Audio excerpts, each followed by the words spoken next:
often do you renew your preferred contractor list? Sorry, how often do we renew it? How often do you procure that? I'll have to check and get back to you, Ms. Edge. So it's not something I have in my head. So on the lower value jobs then, you wouldn't have a preferred, you wouldn't go out and tender and say, I'm going to create a preferred supplier list for ad hoc small work. You'd only do that for the more major stuff. So you would be doing that, make 3 phone calls, get 3 quotes, approach. So how do you get those phone numbers? How do you make sure that what you're doing is actually providing a fair opportunity for any local supplier to compete in that market? How do they get onto that? They tend to call them select lists, don't they? How do you get onto that list, really? And that's where the portal comes in, but the portal threshold is set at £10,000. Mm-hmm. So the portal means that exactly that. For a £10,000 job, everyone can see it. So, and we've had the discussion already about some people don't look at it, some people aren't skilled in it, but forget that. The opportunity, which is what we talk about here, is given. And remember, there's an aggregation process in the regs, and I don't need to teach you this, Mr. Hooper, I know you're fully aware of it.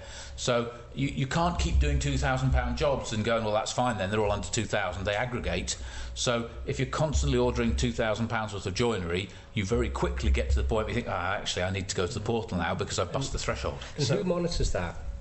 Is that monitored in the finance function? Is that supposedly monitored by the person that actually in charge of procuring the joinery in this particular instance? So if you go to the regs, the delegated budget holder has that responsibility. That's where I made the point earlier, we have to train people. So I have to make sure that people doing small jobs are aware. I also monitor it across the department where we try and aggregate spend. As you know, and this takes us down another alley which you won't want to go down, we're not very good at commitment accounting. We can talk about that another time. So how do you make sure then that when you're going out and phoning for 3 quotes that actually you're going to, I don't know, a wide range of suppliers, and you're not just always calling the same 3 people and always spreading the work around a very small number? At £10,000 worth of value, the opportunity is taken away from you. But Ms. Edge, I think, has exactly hit that point, that you could phone. You talked about your favourite supplier, and whilst that's not the word I'd like to use, you could indeed have somebody saying, I know that there is a trusted, reliable, good value, high quality craftsman who will deliver that to a good price on time. And here we're saying we've got trained, competent, professional staff who are acting in the best interests of the public. Surely getting the right job done at the right price at the right time is the end point. That's what we're after. But that's back to my initial point about, yes, but hang on. One of the things in here is about contract opportunities. That's also in the procurement policy.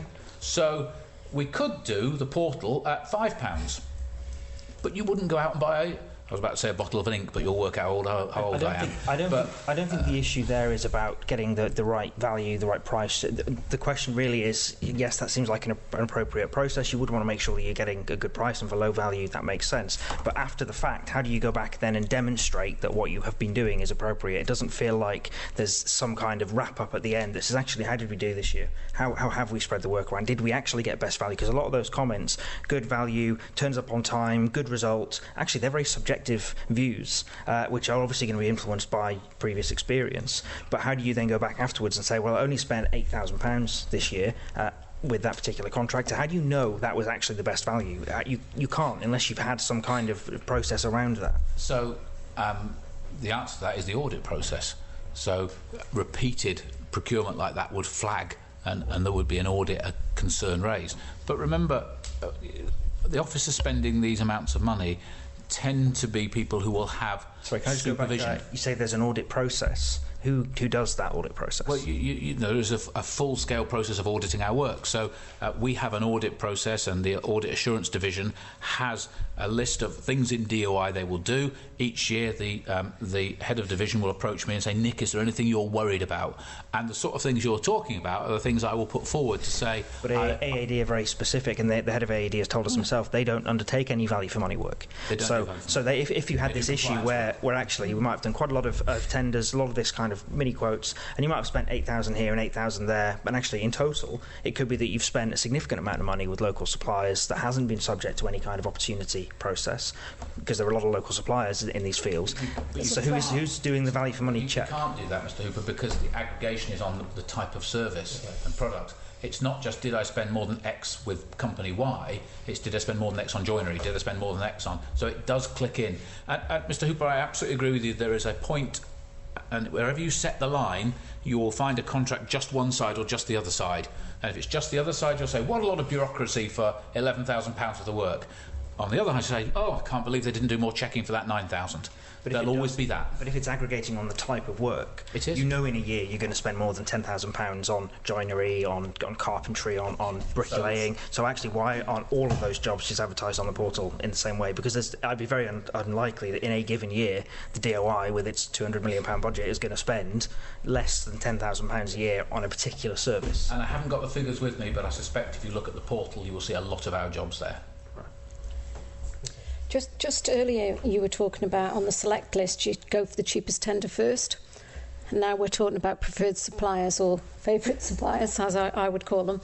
So at what point does the select list and cheapest supplier become the preferred supplier because they're reliable and they turn up? Who's keeping an eye on that? If we were doing a select list, we would have had an open procurement process which identified what we wanted and what things we were looking for in terms of the less pounds, shillings and pence. So obviously we've got the cost, but we might also look for environmental policy, safety policy, a whole range of things. You might need to be registered with a professional body. If you were with removing asbestos, we'd expect you to have A, B and C qualifications, certificates, backup, YZ, all of the above. I think you used hedge cutting as the example for the select list. In that case, you'd be saying, right, so do we want a select list? Right, so we'll ask anyone with a hedge cutter if they want to be on the list.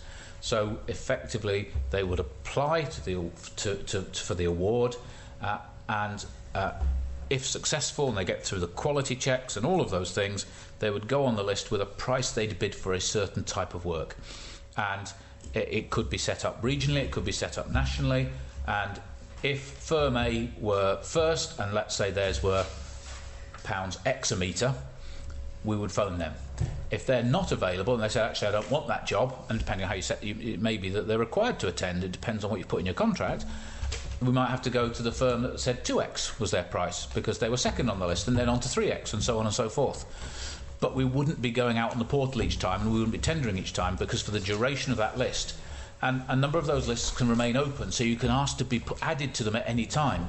And the concept of an open list, so one of the ones you referred to, I think your clerk referred to, Mr. Chairman, was the possibility of discussion of Cranes. Cranes has an open select list. If a new firm set up on the island tomorrow offering crane services, they could apply to go on that list. But how would they know that you've got an open list that can be added to at any point in time? So it's not really a select list, it's it's just a rolling list, isn't it? It's a rolling list. I honestly don't know, Ms. Edge. I don't know how they'd find out. I presume they'd have to ask us and come to us and say, we'd like to do crane services for you, how do we go about it? And we'd say, oh, that's all right, you can apply to go on this select list. Other people might be told, well, in 2 years' time we're advertising again, apply then. And that's the difficulty for contractors, because they don't, as Mr. Robertshaw was saying earlier, how do these small builders get work if they don't know there's a rolling list? Yeah. I think one of the areas that we benefit from is that we're a larger department. We've been around a long time in various forms, and I think the ones who want to work for us do know. As you know, there's a lot of people who just don't want to work for us. As Mr. Robertshaw has highlighted already, there are people who say, I don't want to work for government, thank you. Is the select list published? I'd have to check. Or at least a list of all the lists. A list of lists. Let me find out, Mrs. Barber, if there's a list of lists. That would be helpful. Mr. Robertshaw. I'd just like to come back to because I don't think we've quite finished it, that this concept of small to medium-sized provider being uncertain and unsure that they've been treated fairly. And you said, well, I hope they would come to me. I sort of get that. We've touched on the fact that audit advisory don't do that sort of thing, and that an external audit as stands would arbitrarily go around and make a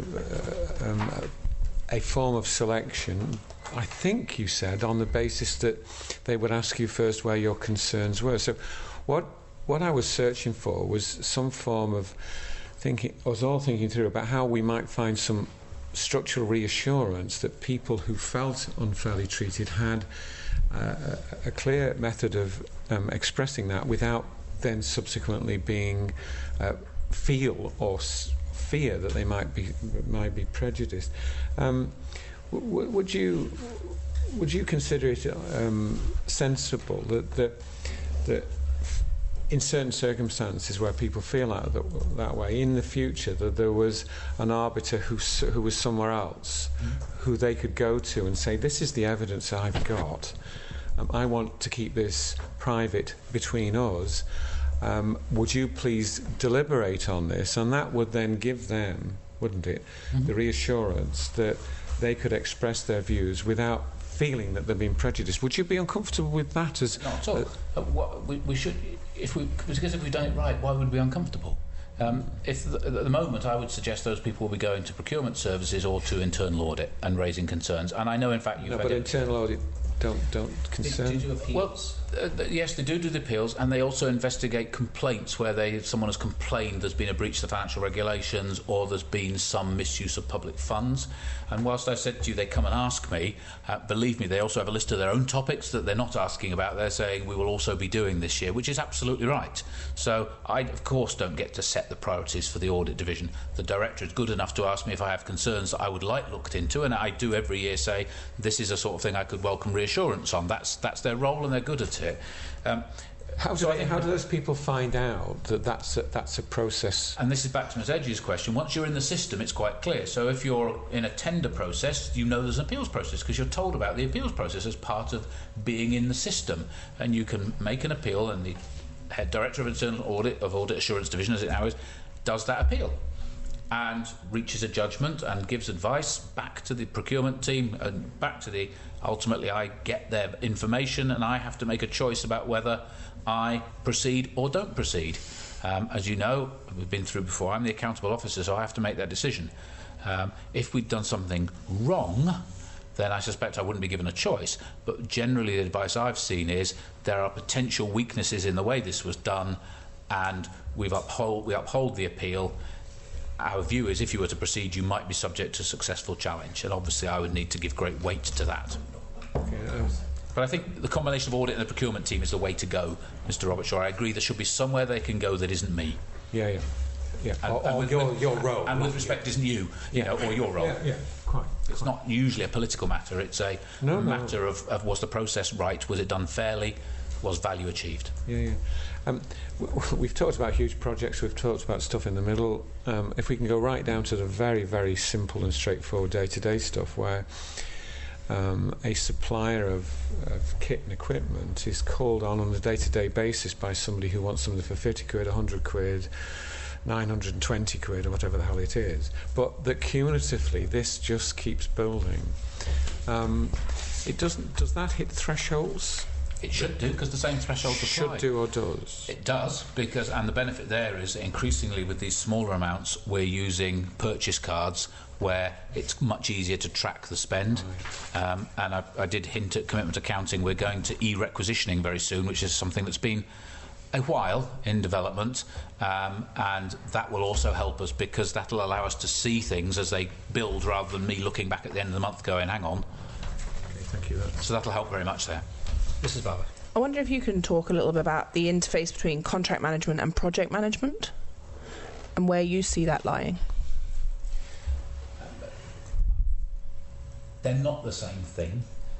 Project management to me is about making sure that delivery continues, that the parties work together, that safety is achieved on site, that information is passed backwards and forwards, that the overall delivery is correct.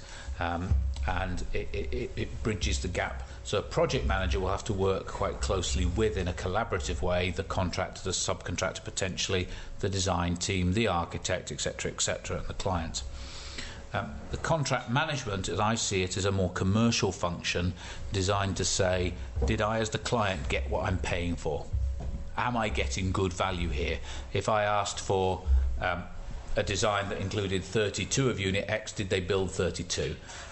And as you know, in our big construction schemes, we use a QS, so about once a month I sign off a very large invoice from the contractor on a very large scheme that we wouldn't want to discuss. And with that comes a certificate from a quantity surveyor saying, I have measured and assessed the work done. I am confident that the value of the work under the contract is X. and on that basis I'm confident I can sign that invoice.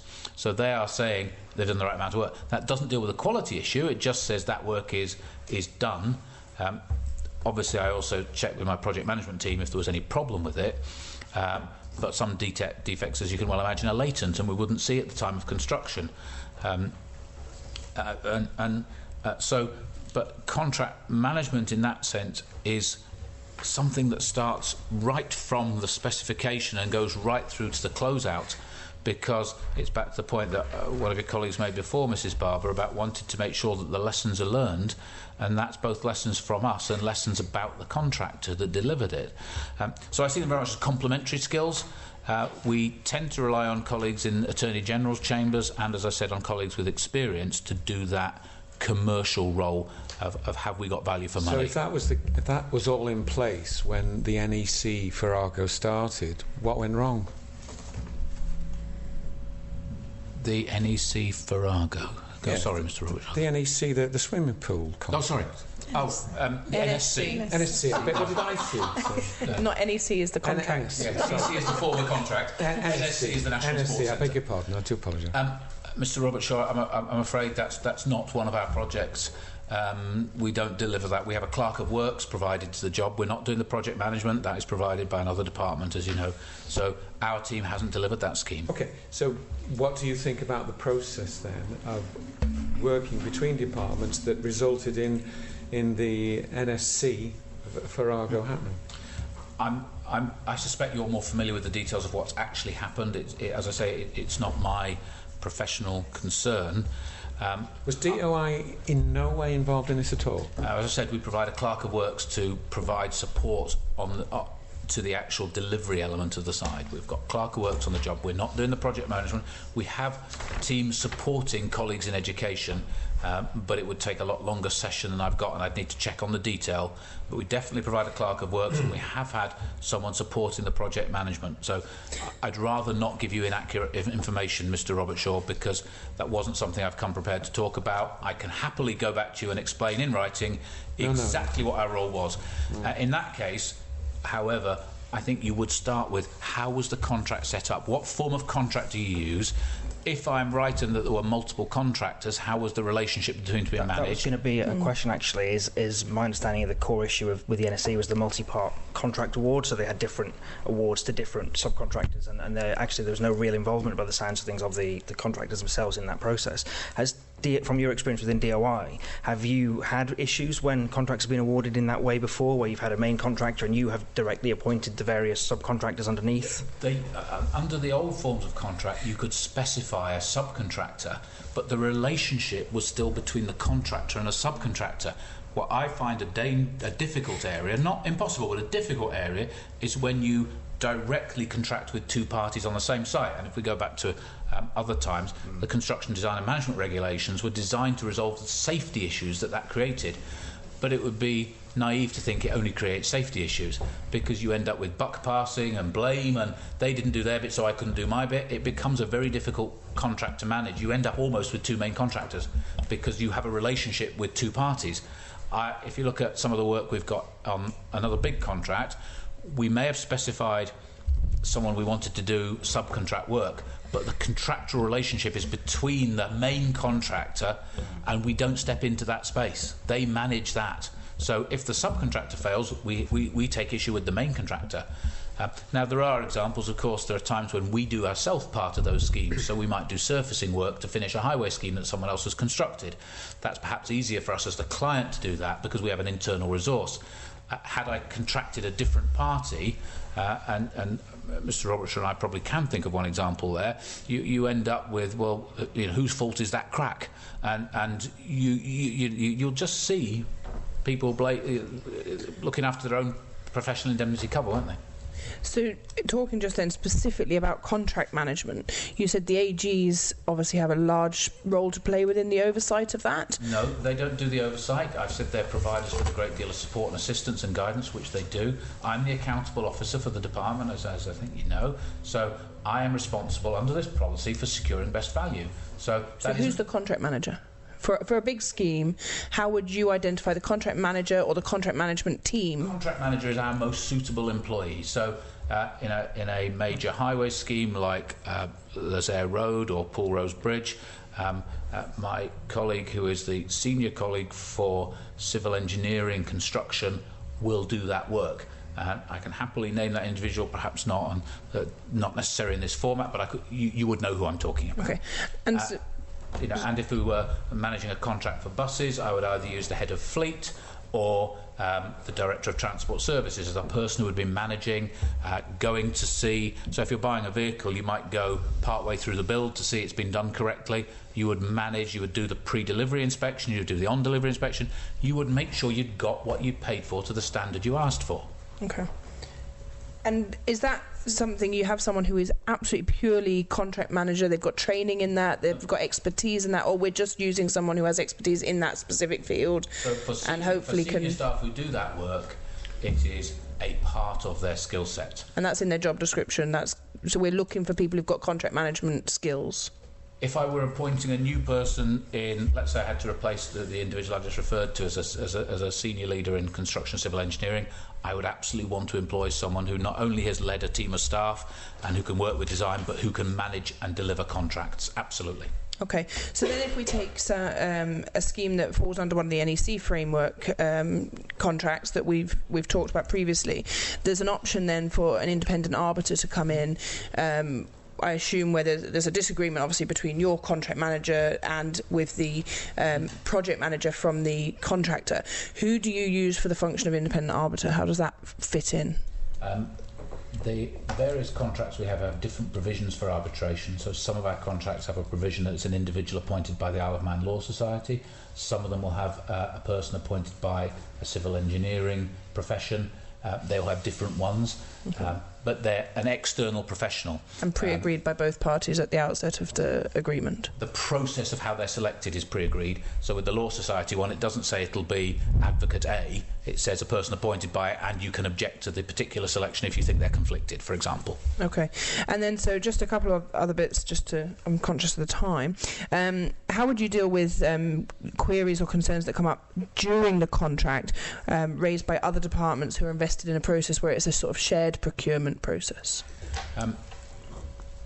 Shared procurement is rare. We have had examples where two parties will be involved, but there is a lead in terms of the procurement and the specification and the actual ownership of the contract. In terms of will other departments have an involvement? Very often Treasury does. Very often, if we build it in some of our schemes, there might be, for example, DFE as a representative of the business community, or the local authority as a representative of local residents. So I would expect to engage with them as the client.